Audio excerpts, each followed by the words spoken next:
Welcome to this week's GMBN Tech Show. I'm Neil Donoghue. I'm Owen Coutts. And this week we're talking about bikes packing on the pounds. Are bikes getting heavier?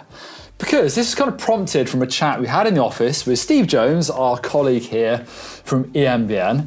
And we weighed one of the enduro bikes that came through the doors, and he argued that actually some of these SL e-bikes are about the same weight now, which seems actually a bit lighter on the scales. Is that right? Yeah. So it does seem crazy that maybe enduro bikes particularly, actually we're talking about cross-country bikes as well, so the increase in travel has increased the weight a little bit. Yeah, they have. I mean, arguably they've become more capable as well, but we'll get into that. So let's talk about just 4 or 5 years ago, Scott, who have always been well renowned for making sort of the lightest bikes in their categories, from the Spark and the Scale cross country to things like the original Genius and the Ransom with crazy sort of frame layouts and pull shocks. They were always really, really light for the travel they offered.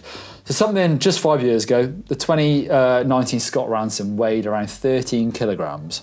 Wow. 29 pounds. Nowadays, a full kitted out enduro bike could be weighing more of the 17, 18 kilograms, 37, 39 pounds. Yeah. But that's getting up to downhill bike weight as well, surely. Well, last downhill bike that we had in the stand we weighed, because I was like, this feels really light. I think I just lifted an e-bike into it, so I'm like, I was feeling particularly hench. And it's lighter than that. Yeah? Yeah. So there's some really light, and that was an alloy DH bike, so yeah. And you haven't invested in one of those electric raising stands for the workshop yet? Not yet, no, but you never know. For e-bikes, I think that could be quite good. No, I just bulk up, it's great. Okay, well, looking at some of the lighter weight e-bikes, All Bear Rise, that is 16 kilograms, Mondrake and Neat 18.3, so around that sort of, that area with a motor, and the battery weighs more than anything, I suppose, in those things, but I'm guessing the manufacturers are, looking at those numbers and trying to manufacture the frame, light enough to take that kit and still be in the ballpark of where they want to compete with the acoustic bikes, whatever you want to call them. I think for me it's interesting, the balance between the enduro bikes and the e-bikes in terms of what kit they've got on. I mean, the bike that we weighed that was lighter than the enduro bike was one of the white e-lights. So they're brand new, shorter travel bikes. So it is much lower on travel, and maybe you're right. I think they're building the frames to be a trail bike, with a battery, with a motor. So it is a bit lighter, and maybe it's not going to be as tough as an almost downhill bike, which is the enduro bikes. Yeah, you wonder about the sort of longevity of it, but where do you think mountain bikes have put the pounds on? It looks like, we're talking about bigger forks. There's a lot of bikes come now with a 38 or a Zeb, a big 38 stanchion fork. Bigger droppers? I know it's not much, but... No, but it adds up. There is more overlap, I guess like things like inserts, if you're going to run on those, the bigger cassettes. You do wonder, obviously you get things like the e-bike Shimano group sets with the tougher. Is it Link Glide? Is that the e-bike one? It is Link Glide, yeah. You kind of do wonder, I mean, it's talked about quite a lot as well, is going to smaller cassettes on e-bikes. Although it's tougher, hopefully, get smaller, tougher cassettes so that it's weighs about the same, but it lasts longer. I guess that would be a good compromise for those bikes. We're talking about sort of enduro, particularly with more aggressive geometry, means riders can ride them harder, so they've got to be tougher. And almost overlapping with downhill bikes, although we're not seeing triple clamps, things like that still. No, not yet. Maybe it's time for a comeback. I think RockShox are doing a kind of like retro look back of the Sid fork and how that developed. Yeah, I saw that. A super spindly, super light version of a Judy, essentially, to then being... There was a time, I think it was called a Sid XL, where it had dual crowns. I remember it looking unusual, should we say. Maybe it's due for a comeback. Maybe there's like triple clamp. Well, do you remember the DHOs? You could buy a RockShox DHO, or if you were fancy like my friend who worked at the bike shops, who had access to cheap parts, he built one.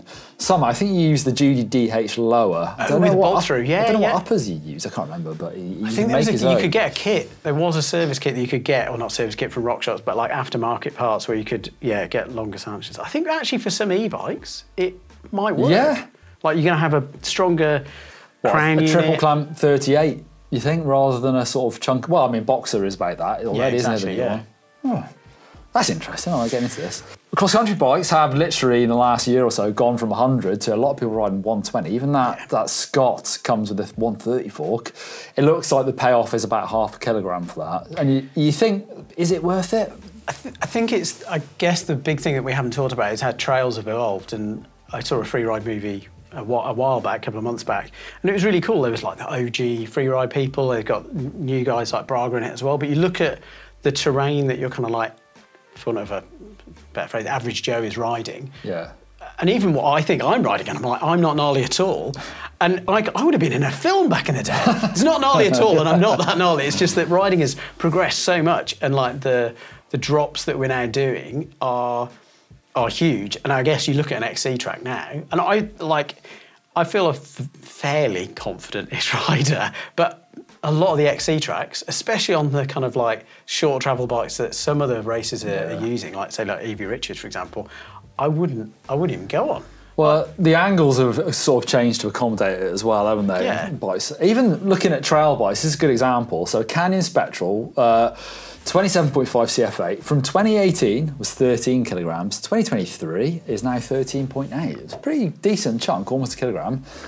On the other end of the spectrum as well, difference, downhill bikes, we're seeing riders adding weights. Yeah. Oisin O'Callaghan to his YT adding weights nice and low. Also, where they're adding them is quite important. I mean, I've done videos about this, sprung versus unsprung mass. Yeah. Basically, if you add it on the sprung mass, i.e. sort of your chassis rather than your fork lowers or wheels and tyres, it can help with the ride characteristics of, momentum.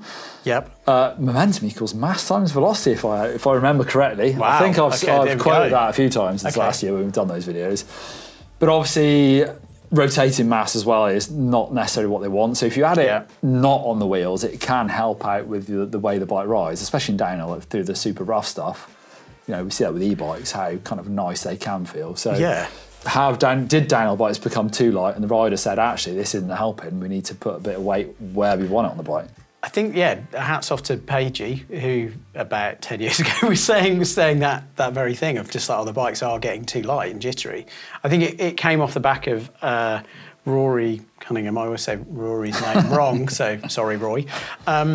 He'd got a Trek session, obviously, because it looked like a Trek session, that was, I feel like it was something bonkers like £28. Okay, did it have 650 or maybe it was 26? But it was bonkers light. But it probably didn't track the ground quite as well as other bikes, downhill went carbon mad for a few years as well, where it was everything, cranks, bars, rims. I mean, it still is to a certain degree, but I've talked about it in the past, I've done videos on that, where actually riders are picking aluminium bars and rims and things like that for the compliance, which is probably adding to weight, but improving the feel of the bike. Yeah. Aside from the weight giving you momentum, actually they want less vibrations or whatever it is to ride it properly. Interesting enough. Let us know if weight is important to you. If you're thinking about buying a new bike, do you check out the specs? Maybe to compare it to the bike you've already got, or is it completely meaningless? You just ride it and, maybe you prefer a heavier bike. I know I'm erring towards the side of I don't want my bikes to be crazy light anymore, where I like to experiment and getting the fanciest kit and having a super light. Actually, I'm like, well, no, I'd rather a bit of weight in the right place is okay. Into the news. So we'll start with big team news from last week. I think we missed it with last week's tech show, but Norco signs the GOAT. It's really interesting to see the Instagram posts of Greg riding that bike. It just seems so unusual to see something that isn't a Santa Cruz. I think it looks really cool. It looks super cool. I saw a proto up in Fort William, and it did look awesome. And the adjustability on, I mean, that was a proto, and it looks like he's on a more developed than I saw in the summer bike. But the adjustment in terms of independent sort of like linkage adjustment in terms of how progressive the shock was. You could change the chainstay length. Ooh. You could change, independently of changing the suspension as well. So, loads of adjustments. I feel like from having seen Greg's bikes, even though those V10s got bigger and bigger and bigger, he was still running at times some sort of like funky little dropouts to make the back end balanced a little bit more. So, interestingly, last year's, when they updated the V10, they talked a lot about how much adjustment that bike had. So I wonder if that was maybe something that Greg was asking for. Yeah. I know from my days of racing, I rode a Santa Cruz as well, and I could not get my balance right. And I used to go and speak to Greg's mechanic. Yeah, Marshy? Exactly, back in the day, to work out. And they were telling me what he used to do. Basically, he used to stick his back wheel up on a brick, get a set of bathroom scales, so they're at the same height, stand in his riding position, and literally say, there's 40 kilograms on the front wheel, switch it around, there's 60 kilograms on the rear. or whatever it was, that isn't right. But I've got a little notepad somewhere at home where it tells me how much weight, and I think it was, I'm going to say 60-40. Okay, weight rear to front. Yeah. And that was mainly, I mean, I couldn't adjust mine at the time, but now, hence, then I've actually moved, on any bike I can, I've moved the rear wheel back to extend the chainstay so that it actually promotes more weight to the front. Interesting. You see, I'd not thought of it. I thought that would just, I don't know, just stabilise it. But then this is a wonderful thing of geometry in terms of, it's like I learn about trail and offset and how those two interplay with each other as with head angle. And it's this awesome thing of like, you can look at a picture of a geometry chart and go, oh, the head angle's this, or the reach and stack is this. But then there's all these other factors that... Exactly, if you didn't change the front and just extended the back, then it would balance it more to the front. And that's why, you know, I messed around with bar height for years and years. But anyway, I should listen to Greg more. Yeah. Well, everyone should listen to Greg Minnaar more, but it's really interesting to see him riding that. Also, he's been testing out, if you saw the interview with him, he's been testing different suspension on there, because it's still kind of work in progress, this team, by the sounds of it. So he tried RockShox and Fox, and he settled on Fox because it's the brand he knows the best and knows how to set up the best. And he's actually not got that much time as far as timescales to get this bike ready for the start of the year. Which is exciting. It is. Start of a new season. I think there's still some team moves that haven't been like revealed yet, so that's quite exciting as well. So yeah, exactly. Also, new products this week. We have a Harro have launched a new hardcore hardtail called the Saguaro. Saguaro. I think it's like a cactus, but correct us, please, if we're wrong. Cactus, there you go. Yeah. So multiple spec levels on this bike. Hydroformed aluminium 6061 T6 frame. All the features you expect, like a tapered head tube, internal cable routing, butted tube in, 140 travel fork, full 29er, although small are mixed wheel sizes, so 29 front, 27.5 rear. 3 spec options ranging from $1,899 with Shimano Q's drivetrain and a RockShox TK35 fork, up to basically $4,000 build with SRAM GX and Fox 36 140 and DT Swiss wheels. And one thing we've not mentioned there but is essential is the fact that you're available in pink. Really? Yeah, looks Jazzy. wicked. Looks really, really cool. Good to see Harro kind of back in the kind of hardcore hardtail game, because they sponsored actually Minnaar. He did. He won got world champs. Yeah. Was it a Harro? It was kind of a Harro. It was a lucky Harro. I think it was a Harro. It was an M1, but with like a Uzi seats, seat mast or something. Something like that. I mean, Mike King was the top tier rider, That's and right. Greg was like the Lugano, junior. Switzerland. And Mick Hanna was on it too. Yeah. Yeah, there we go. Good memory skills for a moment. Useless facts. We've got a new Oneup dropper as well, which is really exciting. It's their super light version. So yeah, the lightest infinitely adjustable dropper on the market. Talking about weights, are we talking, what lengths are we talking? Actually, we'll get to that because that is quite impressive. It's mind-blowing for me. It's got a new cartridge which requires less force, which is probably a good idea. It's got IGUS bushings, which is good to see those being used in other things. IGUS bushing, it's like a slide material versus like a slide bearing, but there you go. SKF wiper seal, that's always good because they just make seals and bearings, so they know what they're doing. And it's got polymer pins to reduce play. Sounds like it's really well constructed. 3 sizes, 30.9, 31.6 and 34.9, so that should cover pretty much everything. Is that all of them? I guess it is nowadays. I think so, yeah. Well, I'm vintage, so 27.2, but I'm out the loop there. So, and sizing-wise, in terms of number of like drops, you've got 6 drops from 90, which seems sensible. 120, also sensible. 30 mil jumps up all the way to 240. That's huge. You've got to be pretty tall to run one of them. Yeah.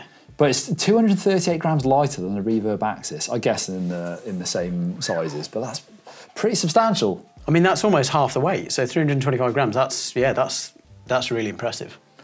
Interesting. Hopefully we get one of those to play with soon. That'd be interesting. Maybe not on a 240, because only Connor from the Road Channel will be able to run that. But prices, post only, starts at $269 US. Conversions on screen now. Hopefully, Ed is going to jump on that. We've got Canadian dollars, euros, and pounds. Quiz. I didn't know the answer to this. I thought it was wrong. So last week we asked, why are Industry 9 Hydro Hubs called Hydro Hubs? Are they hydro dipped? Don't know. I thought it was hydro dipped, or they were cut using some kind of water or something like that, but I was wrong, which is good to be wrong. I'd not been to the factory, unlike Anna, who's been to the factory and knows that it's because it's the way the ratchets work, and the ratchet clips into. It's always got a second backup. A bit like if you slip one, there's another one there, like a hydra in terms of you chop a head off and another head grows, something along those lines. Well, that reference is lost on me anyway, but Tim Sadler has got this. Of course he has. Well, there we go, yeah. i9 hydro hubs basically follow the logic of cut one head off and it's replaced by another as when you use the pulling gauges. Why is that? I've never heard that. Is this like a myth? Well, I only know it from Marvel. Okay. Yeah. There you go. Yeah, there you go. Marvel movies, Iron Man. Probably. Yeah. Guy D4067 says the same thing basically. And he's a Greek legend. There we go. Few not Marvel movies. Sorry. Much older. Quite embarrassing. Right, the question for this week. Harro started their business in the cycling industry in 1978, but what was their first product? Ooh, I mean, I would have guessed half of this. I probably would have been in the right area, but I wouldn't have. Yeah, this is good. Answers in the comments below for pride points. Which are obviously really useful. Okay, into top mods. We are entering Cooper's garage. It's very muted tones, but I like the garage. Looks really good. There's a bit of drinking apparatus going on and a Porsche poster. Is it a Porsche poster? Yeah, I'm going to say it is. Or a Klein. Porsche. And this is in Salida, Colorado. And Cooper's just finished welding up these two tubes to a scrap piece of metal and then just happened to have a tripod from a trailer stand to make a bike stand. The tripod is fairly narrow-footed. Do you think that's all right? I think it's okay. I mean, it talks about centre points of bike as we were sort of discussing before. So if... Look at that. Oh, I see. You've got does a bit the of foam. saddle wedge between, the seat post wedge between, or does it just hook on? I think it hooks... No, I reckon it does wedge between, doesn't it? Wedge it's probably between wide is good. enough. We like That's that. quite good because it's not going to rock around too much. I mean, literally thousands of triathletes can't be wrong because that's how they hook their bikes up. The beer fridge. Look at that. Some craft beer going on in the background. Bluetooth speaker. I like the garage. The garage is amazing. I'm quite inspired. I like that. What is that? A Yeti in non-Yeti colours, which I have to respect. And 5-dev. Yeah, too. jazzy. Yeah, that's very good. It's from Max's gold chain. The gold chain and the Kashima bits. I mean, man of some calibre. Yeah, Cooper. like that. Very cool. Now we're into the bike caves. I feel like we've been spoiled rotten already. Yeah, we have. That was a very, very high bar. Now, where do you stand on the neat versus cluttered bike caves? I don't know why you're asking me that specifically. Slightly awkward there. I think we're talking about the GMBN bike cave. You may have guessed is, I mean, cluttered? Is that the right word? Yeah, I think it's I mean, maybe that's chaos, isn't it? Chaos. It's a busy mind is a full workbench, I think. I don't like full workbench. I like full walls. I've said this before, but I like the Casey Neistat look. If people know Casey Neistat, his workshop, or whatever he calls it, in New York, it's the right amount of just cool stuff everywhere, but stuff going on. And I get those vibes here from Pascal, who's in Austria, who wants to show off his bike cave. He said it was once a metal wood workshop for my grandfather. In the last 3 years, I've converted it into my own bike cave. I've added a picture before and after. You can see what he's done. Also, didn't spend that much money on the workbench, so I used what was already laying around. Oh. There's a serious amount of tools, which I have to respect. Look at all the pliers lined up. I like that, having all the same kind of tools in one spot. A gas nice. sticker, so someone who rides moto trials, which I'm just getting into, by the way. But I'm not, Mum, so don't worry, I'm not on a motorbike at all, so it's okay. No, we have some nerdy motorbike trials chats, particularly when Steve Jones and Martin Ashton are in the building. But KTM as well. Yeah. Do they do moto? They do motocross? Just and enduro. I've had a couple of KTMs in my time, but we digress. I like the setup of the tools on the wall. Half tools on the wall, half sort of in the toolbox. Good lighting, I'll say, from the window, but also the where the position of the lights is. There's not a lot of shadows.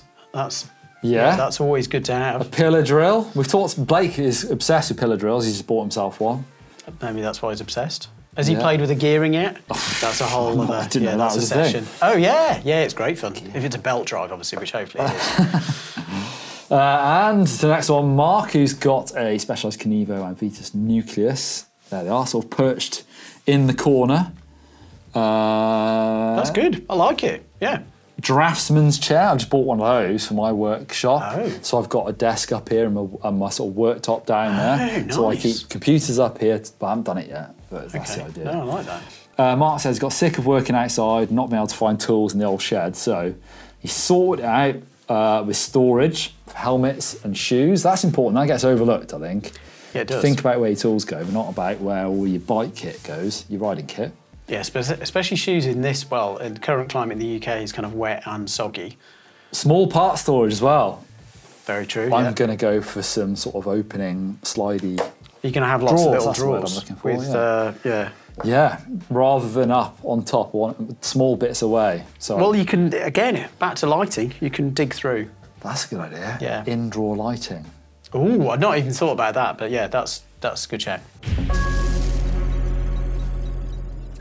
Into some comments from talking about the worst time to sell a used bike. I definitely think it is. I keep seeing friends of mine doing price drops on Instagram of their bikes, particularly sort of ex-team bikes. I bet there's some good bikes knocking around actually at the moment. Yeah, I feel sorry for them because often for racers, that's the sort of like, it's not income, but it is income to them. So in my days of being a lowly pro, that was half my wages was selling my 4 bikes at the end of the year. Yeah. And I don't know what it's like now. I mean, you see it quite often, but in the old days, I used to have to keep it a little bit quiet. The teams knew I was doing it, but I didn't want to rub it in their noses. But it's a big chunk of money.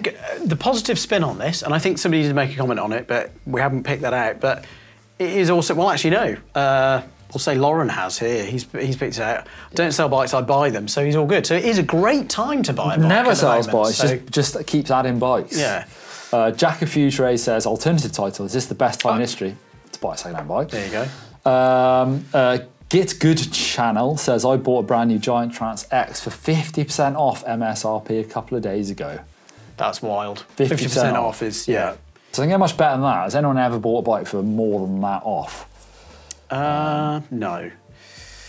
Oh, talking about whether it's a bad time to buy one or not, Ian Curry, 8844, minus 41C here. I don't know, we don't know where he is. It's on the South Pole. Northern Finland's had lots of, northern Nordic countries, they've had a lot of cold. So maybe he's up there. But maybe he's in Canada? Yeah. Can you even go outside and ride a bike in those? Like, I'm fat bike, but you can't ride. Surely, like things start just freezing up. Your face might freeze. Yeah. I feel like you could ride it, be all right. Just don't fall off. Neville Pretorius also commenting about loves that GT build. It was awesome. Yeah. It was like a mixed wheel size bike, and the guy had redone the graphics and the paint. It looked brilliant. So yeah, maybe. I don't know, Jason Cheers, maybe you're watching, maybe an idea for future GTs down the line. Jazzing up old bikes, I think there's definitely a big market for that at the moment. Yeah. Wrapping them. No, not seen that. No, well, obviously you can get the, like in Visi wrapping, you can get certain graphics put in. I think that's a good idea, isn't it? Yeah, no, it is. Right, things we're looking forward to this week on GMBN Tech. So we've got some dry, rocky setup tips from Anna and Blake. If you live in such climates, it's actually quite dry. In the UK at the moment, it's not rain. It's been cold and dry for a while. Okay. Highlights have not been out on the trails yet. Well, I haven't, but I've seen from other friends rubbing it in. Okay. I'm going to go out. And then we've got another video, I think also from Anna, which is carbon wheels versus alloy wheels. So that'll be interesting to see. Hot topic. Yeah, it is. Yeah. Weights and builds, and for me, like I said earlier, kind of the feel of those two things. And not every carbon wheel is equal in feel. We've seen those ones from Zip, SRAM, with call it an ankle there, or an elbow, where it kind of looks kind of like a moto or a profile where it's kind of got a spoke bit and then it flattens out. Super low profile, super flat. Without diving into a massive nerd fest, but we could do. So there was 2 people behind the Crank Brothers synthesis wheels. Yes. So Jason Cheers, who was at Envy, who made lots of really, really stiff wheels. And then there was another guy whose name escapes me, which is really bad, who developed his own wheels. Mello Baumeister. Sorry, Mello, forgetting your name. How could you forget that name? I know. Awesome dude. He's now making really, really cool trailers, but we'll skip over that. He made a rim that's not dissimilar, so single skin, no internal wall. Yeah. He made those wheels. I think Cedric rode them. That rings a bell. And loved the compliance. So they were really, really, really compliant, like the Zip Moto is. Yeah. Jason was making super stiff wheels, so their story was that they tried to do testing and fight between each other of like which one's the faster. I think it comes down to rider preference. Obviously, that's not the necessary angle that Crank Brothers went for. They went for actually lots of people liked or more preferred like stiffer rear, more flexible, more compliant front. They talk about lateral stiffness and vertical as well, which is a different thing. We could get into this. Oh yeah, but we don't have to because Anna's doing it on Sunday, so it'll all be in there. Right, thanks Owen. And that is it for this week's GMBN Tech Show. You can also listen to this audio. So I've said this at the end of the show, but I probably should have said it at the start. If you want to listen to this and watch it, then head over to your favourite podcast providers and you can get involved in GMBN Tech over there as well.